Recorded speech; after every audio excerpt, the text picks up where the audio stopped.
Afternoon, everyone. My name's Ian Dean, owner and proprietor of Health and Happiness Personal Training. I was hoping to post this blog yesterday, but got sidetracked. We're meeting up with an old school friend who I hadn't seen since we were 14, so that's 27 years ago.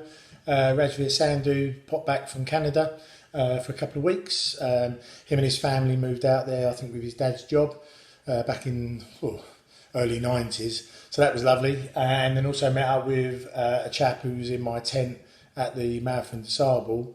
And so I haven't seen him for 5-6 years. So that was tremendous. So I met up with both of them over in West London. And then me and Bob, who was in my tent, Bob Collingbourne, we went to watch Fulham because he's a Fulham fan. And I really enjoyed that. It was like going back into time, like a very old, quaint stadium, which was excellent.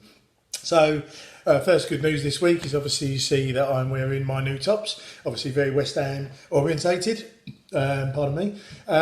So today we're going to be talking about something a little bit different. So the last few weeks we've been looking at what is fitness, what are the national guidelines, we've been looking at children's guidelines, we've been looking at potentially how you can train at home or in a hotel or on the move, and we've also looked at carbohydrates, as there's some misnomers around carbohydrates. So today, slightly different topic. We're going to look at what you should do if you have a health condition or you have concerns or maybe some symptoms that you have a health condition. Now, like I've said on a number of blogs, first thing to do is to go and speak to your doctor. They are a health professional, they've been trained, they've been to university, I've been to PT school. So before you come and see me or some of the other things I'm going to talk about, go and see your doctor. It's advisable anyway, even if you haven't got any health conditions, it's good to know. They might pick up ones that you have, and it's better to know than not know, because things like diabetes and high blood pressure are a silent killer because they don't have many symptoms. People are walking around oblivious to the fact.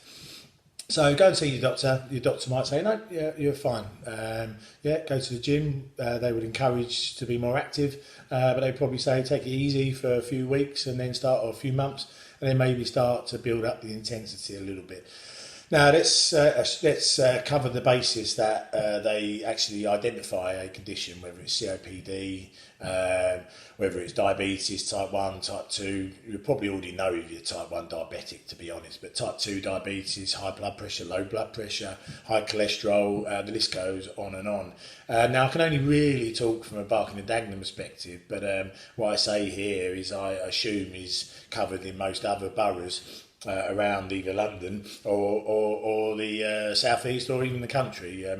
Scotland and Wales and Northern Ireland might be different because they are sort of managed, governed differently. And I would assume that maybe some other countries around the world have a similar scheme. So go and speak to your doctor, go and use the internet, see whether there is schemes like this running in your area. So Barking and Dagenham, I work 35 hours a week for Barking and Dagenham, a very progressive borough actually, and also looking at ways that they can facilitate change in individuals, much probably to the surprise of a lot of people, but they are actually a progressive council. So we run a scheme, we run a number of schemes.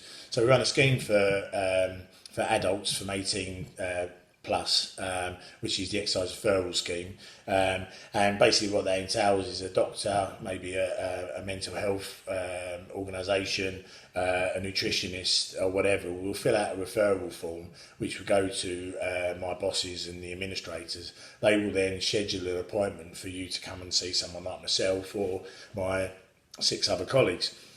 So that assessment will consist of a number of questionnaires where we make sure that there's no danger in you exercising, even though the doctor has said we still need to check that, and then we look at your lifestyle to be able to gauge what type of exercises is most appropriate for you, and also what stuff you shouldn't do. So if you've been referred by a physiotherapist, they might actually send you to us with a list of exercises to and not do, so we'll take that into account. We then run a series of health tests, very basic but quite important. We do height, weight to work out your BMI. BMI is your weight divided by your height again, or weight divided by your height squared for those that are a bit more mathematical. And then we take your waist measurement. We don't actually take your waist to hip ratio, we just take your waist, so around your belly button area. And then also we take your blood pressure. And there's certain thresholds that if you're, especially on blood pressure, the others it's not, there's no thresholds, but on blood pressure, if your blood pressure is above a certain amount, we might just send you back to your doctor to say, are you sure that you want this person to exercise? Because or at the gym there might be other things like walking or whatever they can do.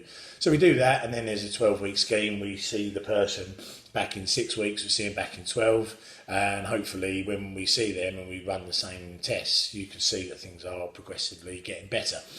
We do the adult weight management, which is a 12-week scheme where we actually sit down and discuss certain topics like carbohydrates, like protein. We discuss things around being active, discuss things around snacks, we discuss things around alcohol, we discuss things around water, fibre, you name it. Very informative scheme, actually. Like, since I've been running my two, I've actually lost 5 kilos, primarily due to having breakfast and portion control. Yeah, none of the stuff on the scheme, on that adult weight management course, is mind-blowing.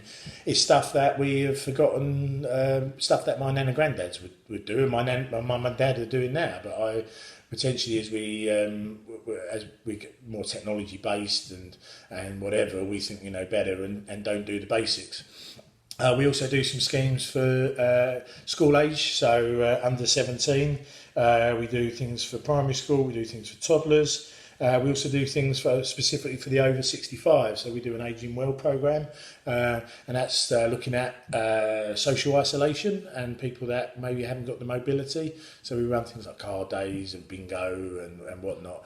And the whole idea of that is that through Dial-A-Ride, using Dial-A-Ride to get them from A to B and then back to A, they're able then to actually do some activities with people of their same generation. So the primary thing then is, and each borough I would imagine has some of that. Maybe the Ageing Well might be a step beyond what other authorities do, but I would imagine that most of the boroughs are instructed by the NHS or the Public Health Authority to actually run schemes to actually cut obesity, both in adults and also children.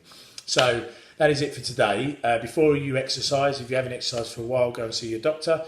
If you think you've got some health conditions, don't sit and wait because it will just get worse. Just go and have a chat with them. I know middle-aged men are some of the worst for that. So yeah, just go and check. It's better to know than not know.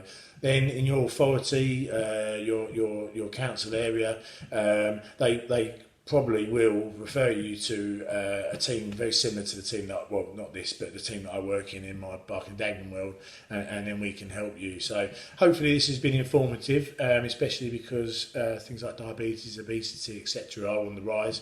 So there's probably a vast percentage of my audience that actually either have these conditions or don't have these conditions, and you might be sitting there thinking, well, okay, I've cooked my goose, I can't do anything about it, and stats are showing that if you do something, your risk levels will significantly reduce. So that is it for me. My name's Ian Dean, Health and Happiness, personal training. Look me up, like me, and I'll be back Monday, Tuesday next week. Have a lovely afternoon.